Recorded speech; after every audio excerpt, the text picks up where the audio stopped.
Coach Tyrone Byrd of Lincoln Way Central. Thanks for coming on the podcast. I've been looking to catch up with you, but I'm glad this is a good week to do it. So thanks for coming on. Yeah, thanks for having me. Appreciate it. And so I was looking back over. So you're at Lincoln Way Central now, but I was looking over your bio, going back a little bit when you were in high school. So you graduated in 2001, correct? Yep. You're a two-time IHSA state champ, and you were undefeated for 2 years. Yeah, I actually took a loss my junior year, early in the year, to the kid that I would face in the finals that year.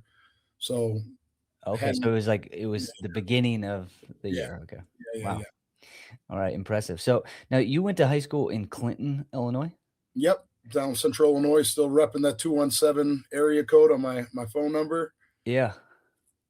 So how did you end up coming up to the Lincoln Way area? Originally, right out of college, I was coaching at Muhammad Seymour for a year with my former head coach, Rob Ledden. And I was living in Bloomington, so I was just commuting back and forth. And then when it was time for job search and everything, I was always planning on coming to Northern Illinois, because that's the bulk of Illinois wrestling, is especially Chicago area. Initially, I went to Richmond Burton, where Jordan Blanton went to school. I was there for a year, his senior year, and then I took the job at Lincoln Way, which obviously put us closer to Clinton, which was about hour and 45 minutes north. So south suburbs, and just an easier commute for family.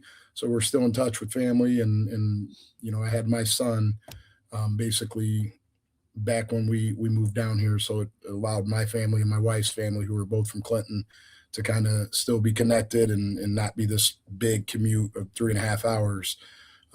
We were up in those far northwest suburbs initially, in that McHenry area. Yeah, it's hard to get to up there. It's a trek. So did you start at Lincoln Way Central? Initially, I took the job. I came down here to be at Lincoln Way Central, and I kind of got bait and switched right last second. And I was over at East, took the head job there that first year, and was there for 10 years, and then made my way over here 8 years ago. This is my 8th season here at Central. So I've been in the district for 18. Gotcha. I do remember. I was like, I could have swore he was on the blue team. And I do remember. And were you there when Preto was there? So I came into East. My first year at East was 08-09. So Preto would have been gone by a year or two.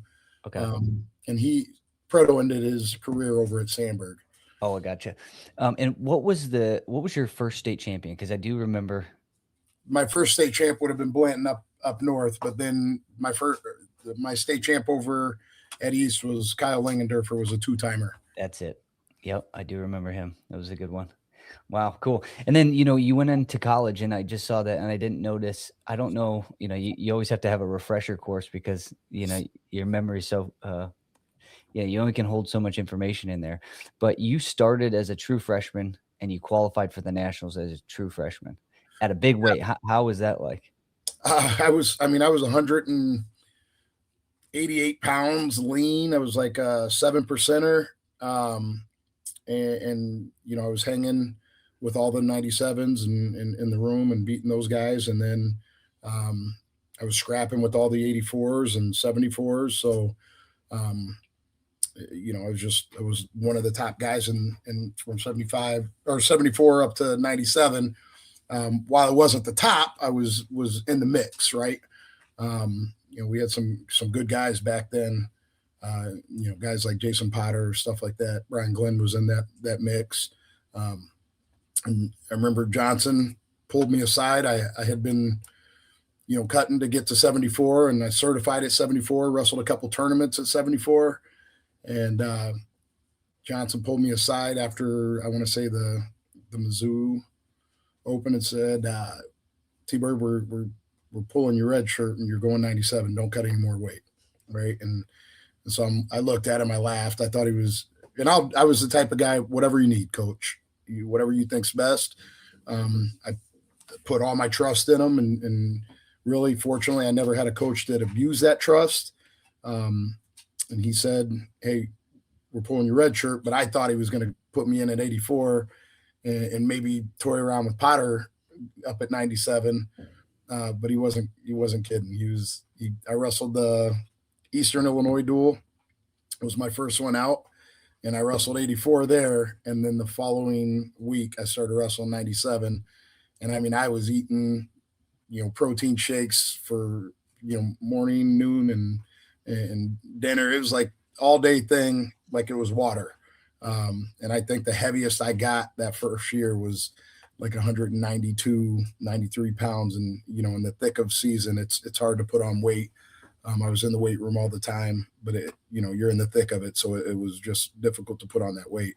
But yeah, I got into the Big Ten season, and I probably lost 6 or 7 straight matches where it was like by a point, overtime, a takedown, and I was in it, and I just was losing these matches nonstop. And then finally we got to Big Tens. I picked up a win right before Big Tens against a top 8 guy from IU, and then we got into Big Tens, and it kind of rolled from there. I, picked up that first win, and then it was like, okay, here we go. And kind of snowballed, and I started winning those matches that I was losing by a point and losing by a takedown. Now I'm winning them by a takedown. So I had to beat a bunch of guys to qualify that had beaten me in the Big Ten regular season. This brings up a conversation I've been having with a few people about like weight cutting stuff and like cutting weight and everything.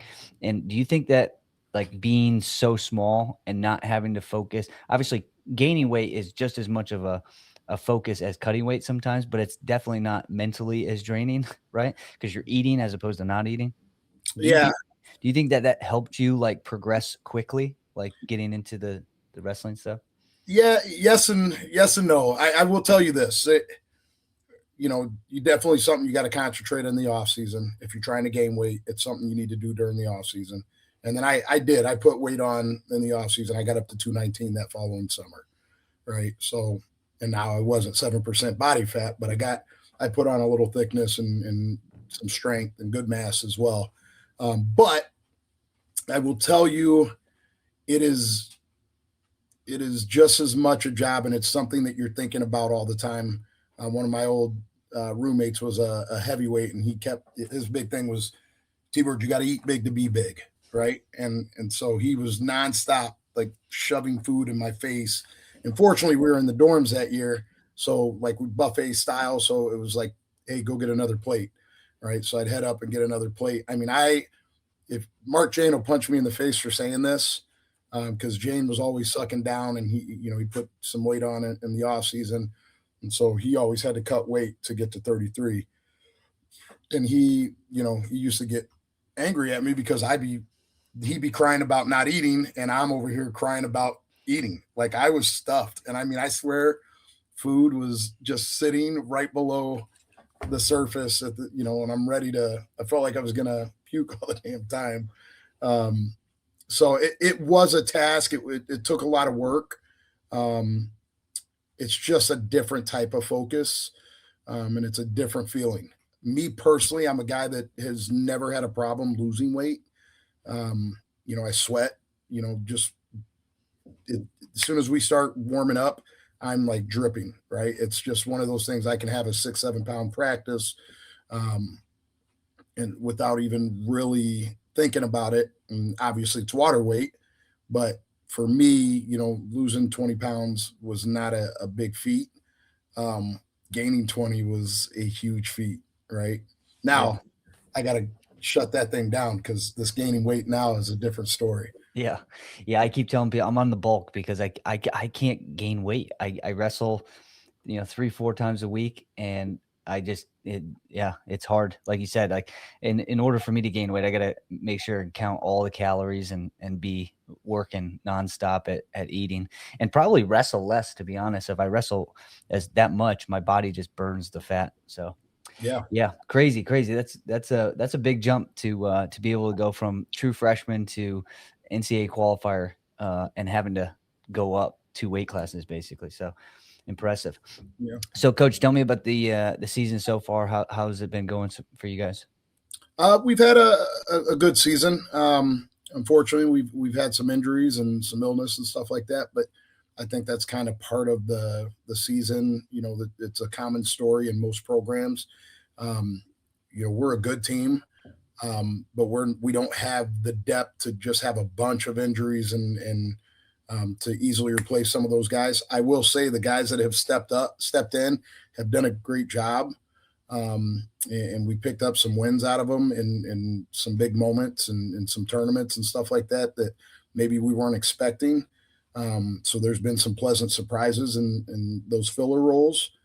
But yeah, I want to say we're 16-4 on the season right now, or maybe 16-3 on the season. We got a big duel coming up against East, who's one of the, I want to say, 12th team in the state right now. We're probably in that 25 range. So, we're going to go over here to Frankfurt and see if we can give it hell and maybe pull off an upset and steal one from these guys. Yeah.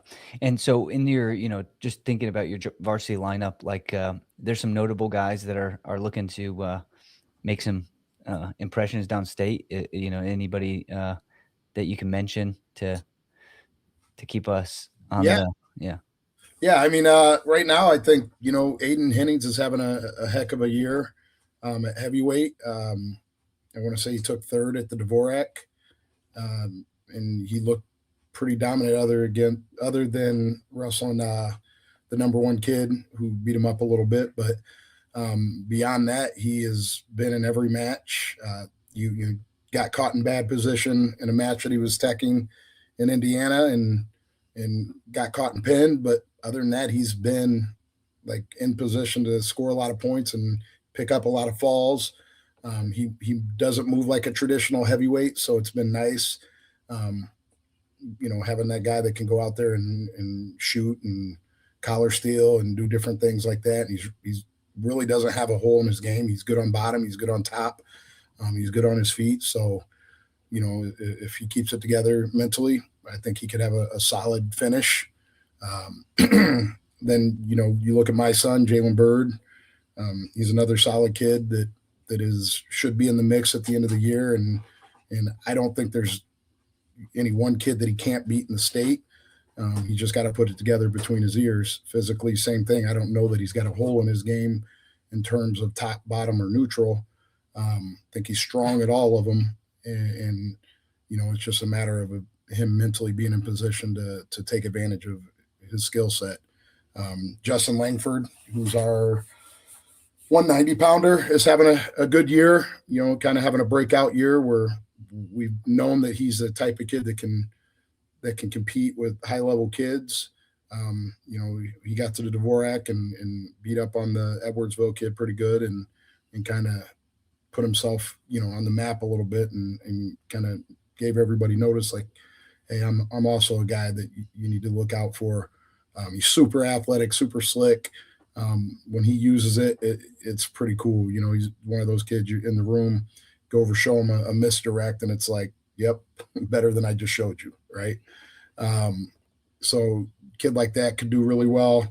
Like to see Eric Hasselton, who, rebounded after having a rough year last year, came back this year and put himself in the mix and in the conversation for the state. And I think he's a kid that if he does what he's capable of, and he's mentally clicking, that he's a kid that could be hunting for the podium down at the state tournament as well. And we have some other guys that I think can surprise people. They've been putting in the work. They've done stuff in the off season.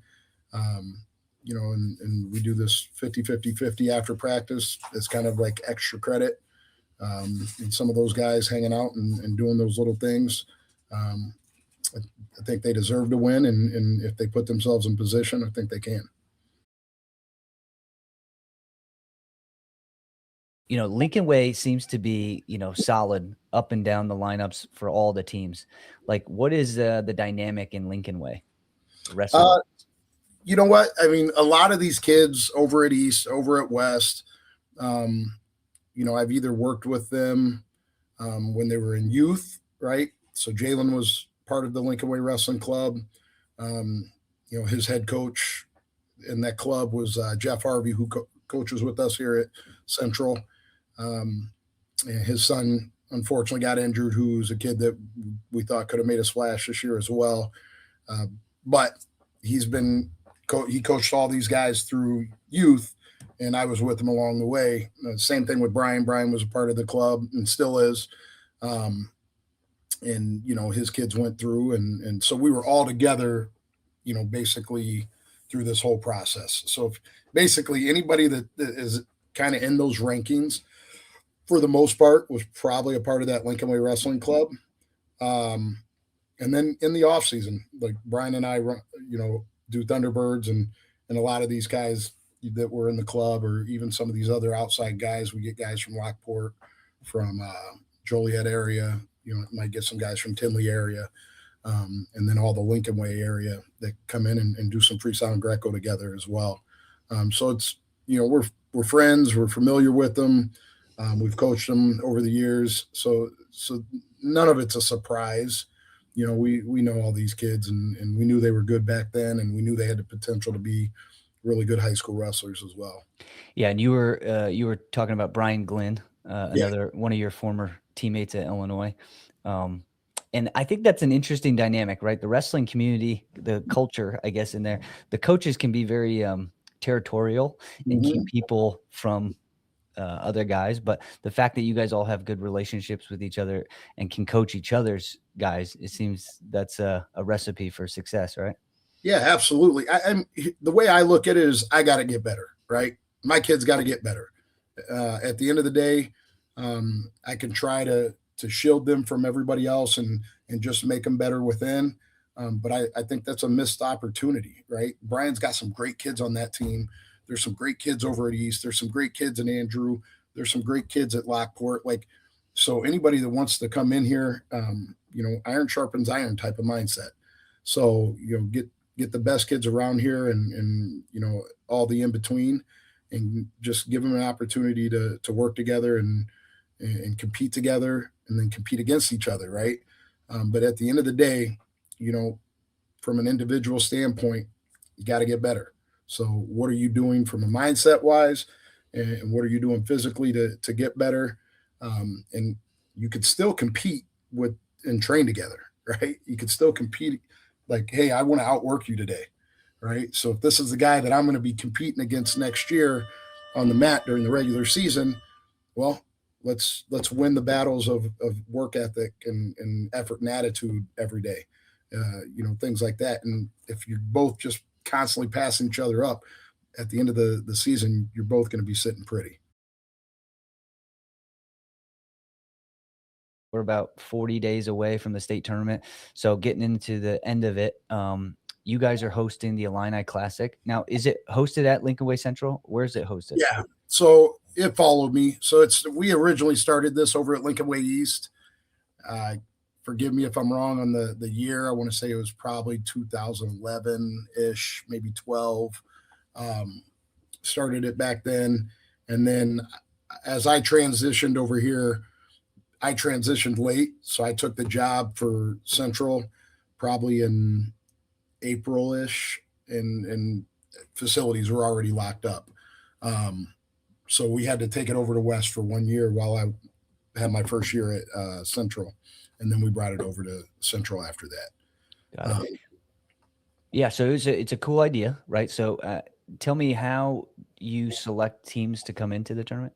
So I do my best to get former Illini coaches, so former Illini wrestlers that have went into coaching, or have on staff or something like that. It was a kind of a thing that me, Brian Glenn, Griff Powell, a bunch of the guys that were going to go into education, Chad Hay, Potter, we just talked about, like, hey man, we got a lot of guys that are going to be coaching. Like, how cool would it be to have a tournament that we all came back to? And we kicked it around. And then after about 4 or 5 years into coaching, I'm like, hey, somebody's got to do something, right? Like we can talk about it all we want. So I just began the process and got it together, and Brian Glenn has been close with me on this since starting it. Kind of looked at him and said, "Hey, man, if I do this, you're going to be involved in helping and making sure that it runs smooth." And Brian gets with me in the seeding, and we try to do our best to seed, um, you know, a tournament the way it should be versus sometimes the way criteria ask for. But I'd like to say it's probably one of the best seeded tournaments in the state because we do it honest and we take all things into account. But yeah, we just kicked it around and finally said, "Hey, I'm going to make it happen." Yeah. Well, I love the fact that you are taking a conscious approach to, intentional conscious approach to the seeding criteria, because I feel like your tournament is only as good as your seeding. And, speaking of, like, you guys have, last 2 years you've had, well, maybe more than that, but this year you have another team coming in, I believe Clovis North. Clovis High School. So this would be the one that Adam Terapelli's at. Gabe, they try to switch every other year. Okay. So Clovis North will probably come back next year, and Clovis will. Okay, so Clovis is coming. Yep. Got it. Yep. And how hard is it to get those guys out here? You know what? I think like Buchanan, Clovis North. I mean, they got a little bit bigger budgets than we have here in Illinois. Their fundraising does really, really well, so they're able to kind of travel more and these big travels. They're nationally ranked teams, so they have the ability to take some trips and things like that. It's not odd for them to leave the state multiple times a year. It's the biggest thing is just trying to make sure, like weather, stuff like that. Last year threw a wrench in our plans, and we end up having to go down to a one, or 2 years ago we had to go down to a 1 day because we had huge thunderstorms. So you're rolling the dice there, but those guys do a good job of traveling and willingness to come out here. And for Adam, it's a reunion as well, right? And he's got a son in the program now, who I believe is a sophomore, Dylan. And so I think he wants to get out here and see Coach Johnson and Coach Heffernan and see, all his former teammates, and Adam coached for a little bit too, after he got done competing at Illinois. So seeing guys that he coached and things like that as well. Yeah, that's great. Do you know which team right now? I think, is it Buchanan? Is Buchanan the best team out right now? Buchanan's pretty loaded from top to bottom. Okay. I think they're sitting number one nationally too. Yeah, that's crazy that all those teams are so tough right now. And like you said, they clearly have a lot of collaboration within the schools. Like they're doing well. Yeah, that's a lot of stuff. And last year, I think Clovis North, they came out early and they did a couple extra duels as well. So I don't know if Clovis is coming out and doing the same thing. I believe Clovis is coming out and they're going to wrestle Barrington the night before. Oh, okay. Which should be a good, good indicator where they're at. Barrington's got a hell of a dual team, so it should be interesting. But Clovis they're pretty loaded as well. Yeah, great. It's a fun tournament. It's obviously a stacked tournament. It seems like a lot of the teams in the state of Illinois have like these mini state tournaments. I mean, no team that is, the top teams are avoiding the best of the best. It seems like they're wrestling a lot, so that's good. Yeah, no, it's awesome. Last year we lost a couple teams from last year just from the IHSA took a week away from our regular season, and some of their conference tournaments got moved to this week. Okay. We lost a few CCL teams that I imagine will get back next year, and lost a couple other teams because they're conference tournaments as well that I imagine that will get back next year as well. Great. Well, so that tournament takes place this weekend, Friday, Saturday. That's going to be fun to watch and pay attention to. Anything else on your mind about the wrestling season and college, high school, whatever? No, I'm just looking forward to, this is the best time of year, man. You get in, as coaches, it's a grind for us mentally, physically, emotionally. But it's our favorite time, right? it's just one of those things. We're used to being uncomfortable and pushing ourselves and pushing kids. So I'm just looking forward to see how it all works out in the wash and as we get to these conference tournaments and then we start getting to postseason, which is just fun. I mean, it's pure fun once we all the work we've done from preseason to during the season. We do it all for the end of February. And just looking forward to competing and seeing where we're at the end of it, and hopefully we're celebrating and excited at the end.